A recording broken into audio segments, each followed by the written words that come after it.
नमस्कार विद्यार्थी मित्र हो. आज आपण इयत्ता 10वी स्थूल वाचन पाठ बालसाहित्यिका गिरिजा कीर या पाठाची ओळख करून घेऊया. स्थूल वाचन पाठ म्हणजे काय? या पाठावर वस्तुनिष्ठ स्वरूपाच्या कृती विचारल्या जात नाहीत. ढोबळमानाने आपण हा पाठ वाचायचा आहे आणि त्याचं जे कथानक आहे, पाठ्यांश आहे, तो आपण लक्षात ठेवायचा आहे. त्याच्यावर आधारित कृती आपल्याला परीक्षेला सोडवायची आहे.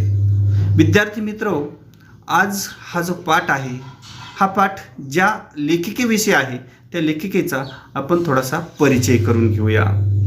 गिरिजा कीर या मागील पिढीतील एक लोकप्रिय अशा लेखिका आहेत. प्रसन्न आणि प्रासादिक लेखनशैली हे त्यांच्या लेखनाचे वैशिष्ट्य आहे. प्रसन्न कथाकथन हे त्यांचे प्रसिद्ध आहे. दैनिके, नियतकालिके यामध्ये त्यांनी विपुल लेखन केलेलं आहे. आकाशवाणी आणि दूरदर्शनवर त्यांनी सादर केलेल्या अनेक कार्यक्रम अतिशय लोकप्रिय असे झालेले आहेत. गिरिजा कीर यांनी साहित्य क्षेत्रामध्ये खूप मोठं लेखन केल्यामुळे त्यांना मानाचं स्थान आहे. इतर लेखनाबरोबरच बालकांसाठी त्यांनी लिहिलेलं साहित्य हे अतिशय लोकप्रिय झालेलं आहे आणि म्हणून असे ह्या थोर लेखिकेचा परिचय या ठिकाणी या पाठामध्ये लेखिका डॉक्टर विजया वाड यांनी करून दिलेला आहे. बालसाहित्यिका म्हणून गिरिजा कीर यांची ओळख या ठिकाणी लेखिकेने करून दिलेली आहे.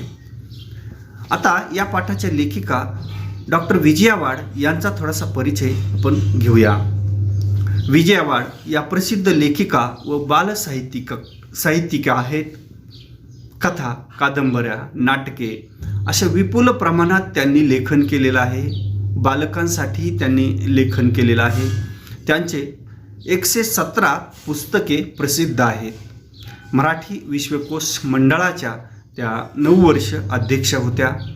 विश्वकोशाच्या ग्रंथाच्या कामगिरीबद्दल त्यांना कोलंबो विद्यापीठाकडून D.Litt ही पदवी प्रदान करण्यात आलेली आहे. साहित्य क्षेत्रातील महाराष्ट्र राज्य पुरस्कार, महाराष्ट्र साहित्य परिषदेचा पुरस्कार, शिक्षण क्षेत्रातील जिजामाता पुरस्कार असे विविध पुरस्कार त्यांनी मिळवलेले आहेत. जवळजवळ 95 पुरस्कारांनी त्यांना सन्मानित करण्यात आलेले आहे. सन 2007 साली सांगली येथे झालेल्या मराठी बालकुमार साहित्याच्या त्या अध्यक्षाही होत्या. अंतरंग, अभिनेत्री, अक्षांश, रेखांश या कादंबऱ्या, आपली माणसं, ऋणानुबंध, गप्पा गोष्टी, हृदयस्पर्शी हे कथासंग्रह, एक हिरवी गोष्ट, तिची कहाणी, त्या तिघी इत्यादी नाटकं, झिपरी, बिट्ट्याच्या 12 बाता या कादंबऱ्या, उत्तम कथा, अद्भुत जगाच्या सफरीवर, गोष्टी क्या गोष्टी इत्यादी बालकथा, चिंगू चिंगम, 2 मित्र, बंडू बॉक्सर यासारखी बालनाटकं असं विपुल लेखन त्यांनी केलेलं आहे. या ठिकाणी लेखिका म्हणतात की काही नावं हे वलंकित असतात, काही नावं हे हृदयंकित असतात, परंतु गिरिजा कीर हे नाव मात्र वलंकित असूनही हृदयंकित आहे. कारण त्यांनी जे लेखन केलेलं आहे त्यांच्या लेखनाला माणुसकीची किनार आहे. दैनिके, मासिके, नियतकालिके, विविध प्रकारची पुस्तकं, आकाशवाणी, दूरचित्रवाणी अशा सर्व माध्यमातून लीलया असा संचार करणाऱ्या, उत्तम कथाकथनाने माणसाची मनं जिंकणाऱ्या अशा लेखिका यांचा परिचय या पाठातून लेखिकेने करून दिलेला आहे. हा परिचय करून देण्याच्या अगोदर एक मुद्दा या ठिकाणी मांडलेला आहे, रसस्वाद. आणि रसस्वाद म्हणजे काय हे सांगत असताना पण बाकी सोप्या भाषेत जर सांगायचं झालं, रसस्वाद या शब्दाला पर्यायी शब्द आस्वाद असाही आहे किंवा आनंद घेणे. दैनंदिन जीवनामध्ये तुम्ही बाकी एखादा चित्रपट पाहता, मालिका पाहता, तो तुम्हाला आवडला की तुम्ही तुमच्या मित्रांना त्याविषयी भरभरून सांगता त्यामधलं तुम्हाला काय आवडलं, म्हणजे कुठला प्रसंग आवडला, पुन्हा पुन्हा ते सांगण्याचा प्रयत्न करत असता. म्हणजे तसंच आहे की एखादी साहित्यकृती, चित्रपट, मालिका, एखादं पुस्तक जेव्हा आपल्याला आवडतं तेव्हा त्यातल्या कोणत्या बाबी आवडल्या याविषयी मत व्यक्त करणं, सांगणं म्हणजेच रसस्वाद घेणं. आता रसस्वाद याची व्याख्या करत असताना एखादी कलाकृती किंवा पुस्तक जर तुम्हाला आवडलं तर त्यातल्या कोणत्या गोष्टी तुम्हाला आवडल्या हे सांगता येणं, मांडता येणं म्हणजे रसस्वाद. आणि रसस्वादाची पुढची पायरी आहे समीक्षा. समीक्षा म्हणजे काय तर एखादी गोष्ट आवडली किंवा आवडली नाही, किंवा एखादं पुस्तक तुम्ही वाचल्यानंतर ते पुस्तक आवडलं किंवा आवडलं नाही हे सांगणे. हे सांगत असताना त्याचं चिकित्सापूर्ण, अभ्यासपूर्ण आवडण्याची किंवा ना आवडण्याची कारणं सांगणं म्हणजे समीक्षा होय. कोणत्याही कलाकृतीचा रसस्वाद घेताना काही बाबी महत्त्वाच्या असतात व कलाकृती किंवा पुस्तक याचा रसस्वाद घेत असताना काही बाबी लक्षात घेऊन आपण तो रसस्वाद घेऊ शकतो किंवा त्याच्याविषयी आपले मत मांडू शकतो. आणि त्या बाबी म्हणजे पहिली बाब आहे पुस्तकाचा, म्हणजे एखादं पुस्तक असेल आणि त्याचा जर आपल्याला रसस्वाद घ्यायचा असेल तर त्या पुस्तकाचा वाङ्मय प्रकार, म्हणजे ते कुठला वाङ्मय प्रकार आहे, कथा आहे, कादंबरी आहे, नाटक आहे, काव्य आहे, तो आपल्याला सांगता आला पाहिजे. मी वाचलेलं पुस्तक कोणत्या वाङ्मय प्रकाराचं आहे हे प्रामुख्याने त्या ठिकाणी सांगणं गरजेचं आहे. त्यानंतर त्या पुस्तकातील व्यक्तिरेखा, एखादी कथा असेल तर त्या कथेमध्ये कोणत्या कोणत्या व्यक्तिरेखा आहेत, कादंबरी असेल तर त्याच्यामध्ये कोणत्या व्यक्तिरेखा आहेत आणि त्या व्यक्तिरेखा कशा, त्या व्यक्तिरेखेचे स्वभाव त्यांची विशेष या ठिकाणी कसे आहेत हे पण सांगता येणं गरजेचं आहे. मांडलेल्या ज्या व्यक्तिरेखा आहेत त्या व्यक्तिरेखा सहजपणे फुललेल्या आहेत, त्यातले बारकावे, त्यातल्या कृत्रिमपणा जर असेल तोही त्या ठिकाणी मांडता आला पाहिजे. त्यानंतर त्या कलाकृतीचं जे कथानक आहे, म्हणजे ज्या साहित्य प्रकाराचे आपण रसस्वाद घेत आहोत त्याचं जे कथानक आहे ते कथानक आकर्षक आणि उत्कंठावर्धक आहे किंवा नाही हेही सांगणं अपेक्षित असतं. जर एखादी कलाकृती, जर कविता असेल, काव्य असेल तर त्यामध्ये त्या काव्याचे भावसौंदर्य, विचार सौंदर्य आणि अर्थसौंदर्य कशातून प्रकट होत आहे हे त्या ठिकाणी किंवा जाणवत आहे हे त्या ठिकाणी सांगणं अपेक्षित असतं. त्यानंतर त्या कलाकृतीची भाषाशैली, लेखकाने त्या कलाकृतीसाठी, त्या पुस्तकासाठी वापरलेली भाषाशैली सांगणंही गरजेचं असतं. तसंच त्या पुस्तकाचा सुरुवात आणि शेवट आकर्षक आहे किंवा नाही, तो कशा प्रकारचा आहे हेही सांगणं अपेक्षित असतं. आणि सर्वात महत्त्वाचं म्हणजे त्या पुस्तकातून मिळणारं मूल्य, संदेश किंवा उपदेश हे कशा प्रकारचं आहे, कोणता संदेश त्या ठिकाणी, कोणतं मूल्य त्या ठिकाणी त्या कलाकृतीतून मिळतं हे त्या ठिकाणी सांगणं अपेक्षित आहे. एवढ्या बाबी जर आपल्याला सांगता आल्या, मांडता आल्या तर खऱ्या अर्थाने आपण त्या कलाकृतीचा, त्या पुस्तकाचा रसस्वाद घेतला असं समजलं जातं. आणि म्हणून या बाबींचा विचार करून आपण कोणत्याही पुस्तकाचा किंवा कलाकृतीचा रसस्वाद घेणे अपेक्षित आहे. म्हणजे हे सांगण्याचं कारण की कुठलंही साहित्य वाचत असताना आपल्याला या बाबी लक्षात घेऊन ते साहित्य आणि त्याच्याविषयी आपलं मत मांडणं अपेक्षित आहे. आता आपण लेखिकेने या पाठामध्ये लेखिका डॉक्टर विजया वाड यांनी प्रसिद्ध लेखिका, बालसाहित्यिका गिरिजा कीर यांचा परिचय करून दिलेला आहे आणि त्याविषयी थोडंसं पाहूया. लेखिका गिरिजा कीर यांचा परिचय करून देत असताना गिरिजा कीर, बालसाहित्यिका गिरिजा कीर असं त्यांनी म्हटलेलं आहे. गिरिजा कीर यांनी इतरही विपुल साहित्य लिहिलेलं आहे, पण बालसाहित्यिका म्हणून त्यांची ओळख करून देत असताना त्यांनी बालकांसाठी लिहिलेल्या विविध साहित्य प्रकाराची ओळख या ठिकाणी लेखिका डॉक्टर विजया वाड यांनी करून दिलेली आहे. बोलकी पाने या त्यांच्या पुस्तकातून घेतलेला हा पाठ आहे. चला तर मग आपण लेखिका गिरिजा कीर यांच्या बालसाहित्याचा परिचय या ठिकाणी करून घेऊयात. बालसाहित्याचा परिचय करून घेत असताना गिरिजा कीर यांनी जे बालकांसाठी साहित्य लिहिलेलं आहे, हे साहित्य लिहित असताना म्हणजे विपुल प्रमाणात साहित्य निर्माण करूनही त्यांच्या साहित्यामध्ये तोचपणा हा दोष आढळत नाही. हे त्यांचं साहित्य लेखनातलं सर्वात मोठं यश आहे. त्यांनी लहान मुलांसाठी बालनाटिका, चरित्र, कथा आणि कादंबरी, बालकादंबरी अशा वेगवेगळ्या प्रकारचं साहित्य हे लिहिलेलं आहे. आणि म्हणून या ठिकाणी या चारही प्रकारच्या साहित्याची ओळख आपण थोडक्यात करून घेऊया. गिरिजा कीर यांनी लहान मुलांसाठी जे बालनाटकं लिहिलेले आहेत, त्यामध्ये प्रामुख्याने पारंपरिक पद्धतीने चमत्कारिकता आणि अद्भुतता हे त्यांच्या बालकांसाठीच्या नाटकामध्ये किंवा साहित्यामध्ये आढळत नाही. तर बालकांचे दैनंदिन जीवनाचे जिव्हाळ्याचे जे प्रश्न आहेत, हे प्रश्न त्यांनी प्रामुख्याने आपल्या बालसाहित्यामध्ये मांडलेले आहेत. आणि म्हणून या बालविश्वातले हे प्रश्न हाताळत असताना बालकांचं बालमन समजावून घेऊन ते साहित्यामध्ये मांडण्याचे लिहिलेले काम गिरिजा कीर यांनी केलेलं आहे असं लेखिका म्हणतात. बालनाटकामध्ये त्यांनी अनेक बालनाटकं लिहिलेली आहेत. इटुकली पिटुकली नाटुकली या त्यांच्या संचामध्ये अनेक बालनाटिका आहेत. त्याच्यामध्ये आमच्या आपल्या गप्पा टप्पा, चला खेळूया नाटक, साळुंकीची कहाणी, ए गेलो गेलो यासारख्या ज्या त्यांच्या बालनाटिका आहेत, त्या प्रामुख्याने 9 ते 12 या वयोगटातील मुलांसाठी आहेत. नीला राणीचा दरबार आणि मी कोण होणार या ज्या नाटिका आहेत, या बालवर्गांसाठी आहेत. त्यांच्या बालनाटिकेचे विशेष महत्त्व म्हणजे त्यांनी या नाटिकेमधून बालकांचं जे विश्व आहे ते उलगडून दाखवण्याचा प्रयत्न केलेला आहे.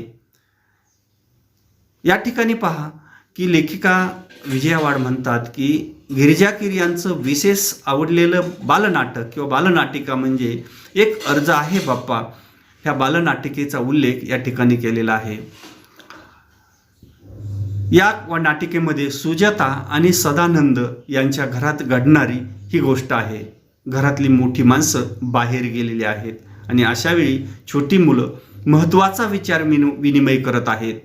मुलांसाठी कोणता प्रश्न इतका निकडीचा असतो तर आई, बाबा व शेजारी मोठ्यांची बॉक्सिंग त्यांना नकोशी असते. पण हे सांगणार कोणाला? मग सर्वांना वाटतं की आपल्या तक्रारीचा पाढाच वाचू आणि त्यासाठी एक अर्ज लिहूया. आणि चक्क ही मुलं बाप्पांकडे म्हणजे देवाकडे अर्ज लिहितात आणि ह्या सगळ्या तक्रारीचा पाढा ते बाप्पा पुढे मांडतात. बाप्पा म्हणजे देव नक्कीच प्रसन्न होईल आणि मग आपल्याला या समस्यातून सोडवेल. आणि मग ही मुलं तक्रारीचा पाढाच वाचायला सुरुवात करतात. सामूहिक अर्ज लेखन सुरू होतं आणि मग ह्या ज्या तक्रारी आहेत ह्या सुद्धा लेखिकेने अत्यंत या मुलांचा विचार करून मांडलेल्या आहेत. उदाहरणार्थ पहा, आईची शिपकांची साडी नेसायला मिळालीच पाहिजे, बर्फ का गोळा खायला मिळालाच पाहिजे, भेळ खायला मिळालीच पाहिजे. म्हणजे या ठिकाणी मधू, भाऊ, विनया ही जी मित्रमंडळी आहे अतिशय कुशलतेने हे सगळं मांडताना या ठिकाणी दिसतात. आणि म्हणून अशा प्रकारे बालमनाची प्रेक्षकांची मनं जिंकणारी अशी बालनाटिका ही आहे असं या ठिकाणी लेखिका सांगतात. म्हणजे अशा प्रकारचे लहान मुलांचं खूप मोठं बालविश्व या नाटकातून सहजपणे मांडण्याचा प्रयत्न गिरिजा कीर यांनी केलेला आहे. गिरिजाबाई यांनी फक्त बालनाटकच लिहिलेले नाहीत तर लहान मुलाच्या मनावर उत्तम संस्कार घडावेत म्हणून गिरिजा कीर यांनी बालकांसाठी चरित्र हा सुद्धा वाङ्मय प्रकार लिहिलेला आहे. आणि त्यामध्ये त्यांनी अनेक महापुरुषांचे चरित्र लिहिलेले आहेत. महात्मा ज्योतिबा फुले, ताराबाई मोडक, अनुताई वाघ, संत गाडगेबाबा, अहिल्याबाई होळकर यासारख्या महापुरुषांचे चरित्र त्यांनी लहान मुलांसाठी लिहिलेले आहे. आणि या प्रत्येक चरित्रामधून अतिशय मार्मिक असा एक विचार मांडण्याचा प्रयत्न त्या ठिकाणी गिरिजा कीर यांनी केलेला आहे. ताराबाई मोडक यांच्या विषयी बोलताना त्या म्हणतात की शिक्षणवृत्ती स्त्रीबद्दल लिहिताना त्या म्हणतात की माणसं ओळखून त्यांना योग्य कामाला लावणं किंवा त्यांचा योग्य उपयोग करणं ही ताराबाई यांची खासियत. खरं आहे, मोठी माणसंच हिऱ्याची पारख करू शकतात. ताराबाई मोडक यांनी अशाच प्रकारे माणसं ओळखून त्या ठिकाणी कामाला लावलेली होती आणि म्हणूनच अनुताई वाघ यांच्यासारखे अनुयायी त्यांना मिळाले आणि त्यांच्या कामाचा वारसा अनुताई वाघ यांनी पुढे चालवला. आणि म्हणून अनुताई वाघ यांच्याविषयी सुद्धा लेखिका गिरिजा कीर लिहिताना म्हणतात की ज्या भागात काम करायचं त्या भागातील मुलं शिकती आणि शिक्षणासाठी येते करणं हे त्या परिसरातल्या जीवनावश्यक अडचणी लक्षात घेणं, कार्यानुभव शिकवताना रोजगाराच्या संधी उपलब्ध करून देणं, त्यांना समजेल अशी भाषा वापरणं, श्रद्धेनं शिकवणं, त्यात प्रेम ओतणं या गोष्टी अनुताईच्या आचरणात होत्या. जन्मभर त्यांनी ते कार्य पुढे नेण्यासाठी सळसळत्या रक्ताची तरुण मुलं पुढे येतात हेच अनुताईचं खरं स्मारक ठरेल. संत गाडगेबाबा यांच्या चरित्रात त्यांनी दिलेला संदेश हे अतिशय मौलिक असा संदेश आहे. त्या म्हणतात, मुलांनो, संतपद प्राप्त व्हायला चमत्कार करावे लागत नाहीत, विभूती लावून ध्यानस्थ बसावे लागत नाही, पहाडात निघून जावे लागत नाही, लोकात राहून लोकजागृती कशी करावी हे संत गाडगेबाबांनी दाखवून दिलेलं आहे. म्हणूनच ते महान संत होते. अशा प्रकारे अतिशय मोजक्या शब्दामध्ये मुलांच्या मनावर संस्कार घडतील, बालकांच्या मनावर संस्कार घडतील असे विचार त्या चरित्रामधून मांडण्याचा प्रयत्न केलेला आहे. किंवा या ठिकाणी अहिल्याबाई होळकर यांच्याविषयी सांगताना त्या म्हणतात की दुःखाच्या अग्नीत होरपळूनही स्वतः शुद्ध सोन्यासारख्या लखलखणाऱ्या माता अहिल्याबाई या प्रजेवर पुत्राप्रमाणे प्रेम करत होत्या. दानधर्म करणाऱ्या अहिल्याबाई सदैव संपूर्ण आयुष्यभर इतरांसाठी जगल्या. अचल दीपस्तंभासारखा त्यांचं जीवन हे गंगाजळासारखं निर्मळ होतं. म्हणजे अशा प्रकारे गिरिजाबाई यांनी आपल्या साहित्यातून प्रत्येकाने असा संदेश दिलेला आहे. मुलांना रुचेल पचेल अशी सोपी भाषा आणि हृदयाला हात घालणारी अशी भाषा वापरून त्यांनी मुलांना या ठिकाणी या चरित्रातून बोध देण्याचा प्रयत्न केलेला आहे. यानंतरचं गिरिजाताई यांचं जे वाङ्मय आहे, कथा, लहान मुलांसाठी त्यांनी कथाही लिहिलेल्या आहेत.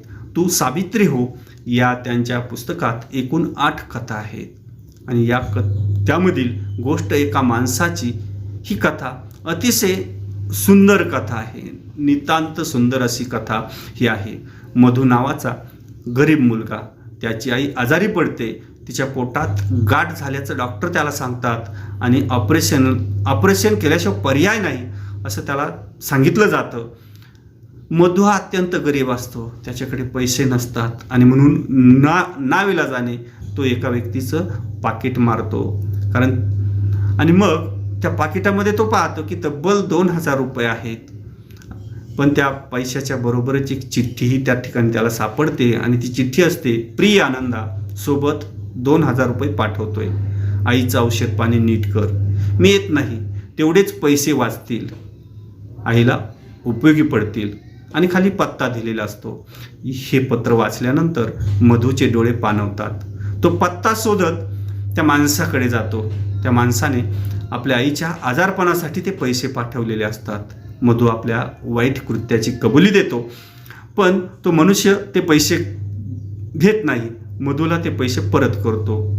आजच आई गेल्याची तार आली, आता मी या पैशाचं काय करू, तुला हे पैसे कामी येतील.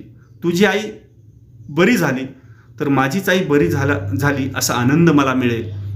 मोठ्या मनाचे दर्शन विस्मयचकित करणारे आहे.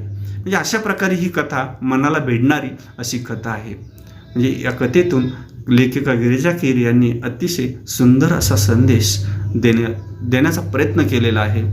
फुलं फुलवणारा म्हातारा या पुस्तकातील याच नावाची पहिली कथा खूप सुरेख आहे. या कथेत खूप चमत्कार असले तरी मूळची ही जपानी कथा खिळवून ठेवते. सुंदर स्वैर अनुवादाचं उत्तम उदाहरण म्हणजे ही कथा आहे. अशा प्रकारे अनेक कथा लिहून गिरिजाताई यांनी बालकांना खिळवून ठेवण्याचं आणि त्यांच्यावर संस्कार करण्याचं एक व्रतच स्वीकारलेलं होतं. गिरिजाताई यांनी म्हणजे फक्त बालनाटिका, चरित्र किंवा कथाच लिहिलेलं नाही, तर बालकादंबऱ्यासुद्धा लिहिलेल्या आहेत. कथेचा पुढचं पाऊल म्हणजे कादंबऱ्या. झंप्या द ग्रेट ही कादंबरी खरोखरच अतिशय महाचळवळ्या वळवळ्या अशा झंप्याचं वर्णन करणारी अशी कादंबरी आहे. नसत्या उद्योगात घडलेला झंप्या बघता बघता बालकांचा का लाडका होऊन जातो की बालक म्हणजे ते अत्यंत आत्मीयतेने त्या ठिकाणी ती कथा म्हणजे त्या वाचतात, कादंबरी वाचतात. आगीचा बंब बोलवण्याचं त्याचं जे प्रकरण आहे त्या कथेमध्ये खूप गाजलेलं आहे. त्यानंतर येडबंबू डब्बू ही कादंबरी अतिशय मनोरंजक आहे. लहान मूल आपल्या आईचं आपण आवडतं व्हावं आई असं लहान मुलांना नेहमीच वाटत असतं. हा जो डब्बू हा लहान मुलगा आहे तो अतिशय चांगला आहे, आईला कधीही त्रास न देणार आहे. त्याच्या ताईचा साखरपुडा असतो आणि त्याच्यासाठी मिठाई आणलेली असते. काही गरीब मुलं त्या ठिकाणी मिठाई मागायला येतात, तेव्हा तो त्या मुलांना मिठाई देत नाही. तेव्हा आई त्याला सांगते की देऊन टाक तुकडा तुकडा, कोणाला दुःखी ठेवू नये, सर्वावर प्रेम करावे. हे डब्बू ऐकतो आणि मग जेव्हा दुपारच्या वेळी सर्व मंडळी झोपलेली असते तेव्हा मात्र डब्बू या मुलांना सगळी मिठाई वाटून टाकतो. अशा प्रकारे निरागसपणे वागणाऱ्या लहान मुलांचं वास्तव चित्रण गिरिजा कीर यांच्या साहित्यामध्ये त्या ठिकाणी दिसतं. म्हणजे एकूणच गिरिजाताईंनी शब्दांचे इतके सुंदर गुंफन करून अनंत हस्ताने कलाकाराने त्या ठिकाणी संस्कार करण्याचं काम मुलावर केलेलं आहे. अशा या गिरिजाताईला लेखिका शेवटी मनपूर्वक मुजरा करून या पाठाचा समारोप करतात. तर एक लक्षात घ्या की हा जो पाठ आहे बालसाहित्यिका म्हणून गिरिजा कीर यांचे जे साहित्य प्रकार या ठिकाणी सांगितलेले आहेत ते आपण प्रामुख्याने लक्षात ठेवायचे आहेत. बालनाटिका, या बालनाटिकेमध्ये त्या नाटकांची नावं, त्याच्यानंतर चरित्रामध्ये कोणकोणत्या महापुरुषांची चरित्र आणि त्यामध्ये दिलेला संदेश हा भाग प्रामुख्याने लक्षात ठेवायचा आहे. कथा, त्या ठिकाणी गोष्ट एका माणसाची, मधू नावाच्या मुलाची कथा ही तुम्ही लक्षात ठेवा. आणि बालकादंबरी झंप्या द ग्रेट आणि येडबंबू डब्बू या कादंबरीचं थोडक्यात सांगितलेलं कथानक आपण लक्षात ठेवूया. अपेक्षा करूया की तुम्हाला हा पाठ समजला असेल. या पाठाविषयी तुमचं ज्या कमेंट्स असतील त्या निश्चित कळवा. धन्यवाद.